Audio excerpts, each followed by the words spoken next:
So WWE is officially up for sale. And of course, straight away, when Tony Khan, he that owns AEW, had another interviewer, it was all like, hey, Tone, do you want to buy WWE?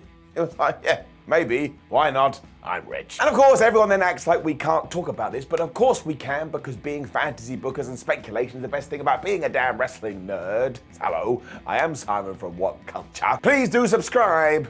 And this is 10 changes that would happen if Tony Khan bought WWE. Number 10, the end of sports entertainment. So in case you have been living under a rock, sports entertainment is the term that Vincent Kennedy McMahon came up for professional wrestling, because he thought when the outside world heard those two words, they were like, ha, professional wrestling, what an absolute joke. So it stands to reason that one of the most important people in that industry would go, well, I'm going to change your mind, and I'm going to start with buzzwords. Now, it's kind of evolved in 2023 to basically mean shenanigans, but I'll level with you, I love sports entertainment. The thing is, it does kind of have bad connotations to it, hence why Chris Jericho over on All Elite Wrestling just ripped the absolute crap out of it during that angle, and you can bet your bottom dollar that if Tony Khan did come in, he'd say, we're not saying that anymore, we're gonna say wrestling. Although, to be fair, ever since Triple H has taken over, he's basically done the same thing. I have gotten over whatever we used to get mad about now too, because let's face it, there are a lot of other worse terms that have been made up by wrestling, like championship contender opportunity. Nobody talks like that. If you said that to somebody in the real world, they'd slap you, they'd walk off. Number 9, the indie scene would get a bunch of wrestlers. This is a weird one to talk about because we don't know exactly how it would all go down. But when you look at the AEW roster, it's bursting at the seams. Now, I don't have an issue with this. I think it's good. Let's hope that all wrestlers do get jobs. But it's also the same in WWE. So if all of a sudden Tony Khan has 2 promotions and there's just no room left at the inn, well, you're going to have to let some people go. And that wouldn't necessarily be the end of the world as long as everybody did land on their feet, because again, being employed is pretty good. But all of a sudden, if you're a New Japan or you're an Impact or you are an indie wrestling company, there could literally be dozens of top-tier main event talent that you could go, oh, hey, would you like to come into here? And what would likely happen is the business as a whole may actually get a kick up the ass, because all of a sudden you would just have buzz here, there, and everywhere. So this may actually be a positive, but just to reiterate what I've already said 3 times, no, I never want to see anyone get fired. This just comes down to logic. Damn logic. Number 8, Rampage would disappear. Once again, this really comes down to the structure of things. If Tony Khan already has SmackDown on a Friday night, is he really going to run another wrestling show right after it?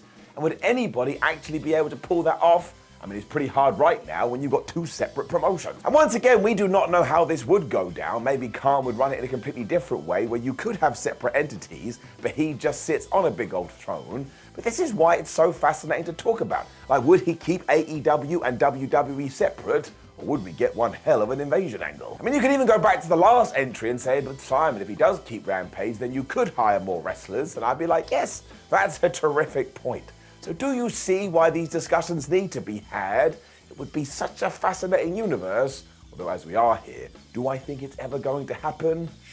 No. Number 7, Ring of Honor would become a tape library. Because how on earth would you get that on TV as well? Because like I've already said, if you already have these shows, and you're trying to tell people, oh, can you watch hours upon hours of wrestling every single week, and here's an extra 60 minutes, a large percentage of individuals are going to go, well, I'd absolutely love to invest, but damn it, I need to sleep.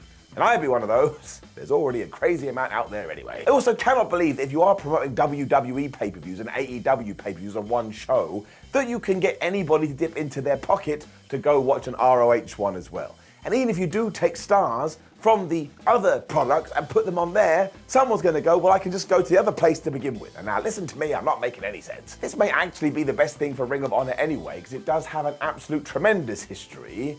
As of me talking, we don't know what Mr. Khan is going to do with it. Honor Club hasn't really fired up yet, so we wait and see. Number 6, AEW would win a short-term war. Because of course it would have to happen at some point. I know I would do that. If I owned AEW and WWE, I would get on the phone to everyone straight away and say, ha ha, we doing an invasion angle. And given that Tony Khan created All Elite Wrestling, WWE ain't gonna win that. Do you remember when WCW came into WWF? Vince McMahon literally said, the evidence is out there, they're not going to get anything in this battle because they pissed me off for years. Now, that's not the same with Tony Khan, because I don't think he's very spiteful at all. I think he's just enjoying the ride, but it just comes back to brand supremacy. If AEW did win the majority of their matches, they're now kind of the big boy in town. This is the main reason that I would like Tony Khan to buy WWE. I need an invasion angle on Western Shores that absolutely kicks ass. Because when I remember the 2001 one, while there were some good elements, overall, it sucked. I mean, where was Goldberg? Sat at home making a bunch of money, which is what we would all do. Still, number 5 at WWE versus AEW PayPerView. We are just connecting all the dots now, but do not pretend you wouldn't buy this. I mean, we all went crazy when it was AEW versus New Japan, and from our perspective, this one would be even bigger. I mean, think of the dream matches you could do straight away. Even if it was something like MJF versus The Miz, but I absolutely want to see it. But then there's Kenny Omega versus Roman Reigns, there's Kevin Owens and Sami Zayn versus the Young Bucks, which will blow your mind if you're a wrestling historian. And you could do a bunch of silly stuff as well. You could do Danhausen versus Baron Corbin. I'd be into that. When we get to the business end as well, you just know that this is going to make all the money. And it would probably be so successful that you would make it a yearly event. And I tell you this, there'd be so much pomp and circumstance, maybe, just maybe, it could get to WrestleMania levels. Now, I know that sounds dumb, but done right, this is fire in your hand. Number 4, Dynamite Becomes Raw. Now, I don't mean that all of a sudden on the USA Network at 8 p.m. on Mondays, you're going to be watching WWE Dynamite. But what I do mean is that at the moment, Tony Khan's main focus is Dynamite because that's his biggest show. But, you know, if you buy WWE, Raw is essentially your biggest show, or at least WWE still sees it as the A show. So I guess you have to start spending more time with that. Once again, it's poor speculation, and you can come in here with the argument, but SmackDown gets more viewers and they need to appease Fox, which is also true. That's just a roundabout way of saying there is no way Tony Khan would be able to spend as much time with Dynamite as he does now, because he's going to be pulled in every single direction. I mean, it may even get to the point where he has to delegate, and somebody else entirely would be running AEW. Can you imagine if that person was somebody like a Cody Rhodes? I would just fall on the floor, because we cross in all the streams. Number 3, big WWE brands will become AEW Tentpoles. Because you ain't wasting something like WrestleMania. Now, he's not going to start calling it AEW WrestleMania, because fans are going to look at that like, I don't understand, it doesn't make any sense to me. But all of a sudden, would he start blowing off big angles at WrestleMania with AEW wrestlers? Of course he would. We already talked about it, you can't get a bigger platform than that. And it's the same with the Survivor Series, the Raw Rumble and SummerSlam. This isn't a knock on AEW, I think they're doing tremendously well. But when it comes to All Out or Double or Nothing or Full Gear, they've only been around since 2019, whereas some of the things we're talking about with WWE have been here since the 80s. So it's just life and experience. And you can't fight time. I mean, these WWE events are so marketable, they even reach out to lapsed fans. So if you're trying to grow your AEW user base, why the flub wouldn't you do it? You're literally putting your product in front of fresh eyes. Number 2, Tony Khan, TV regular. So far, I think the way that Tony Khan has approached his role on AEW has been very, very humble and very, very cool. Sometimes he shows his face, sometimes his name is mentioned on TV, but mostly he is a ghost pulling the strings in the background. But do you know what product Mr. Khan was brought up on? I mean, he's a big ECW fan, but of course he watched World Wrestling Federation TV Entertainment Time.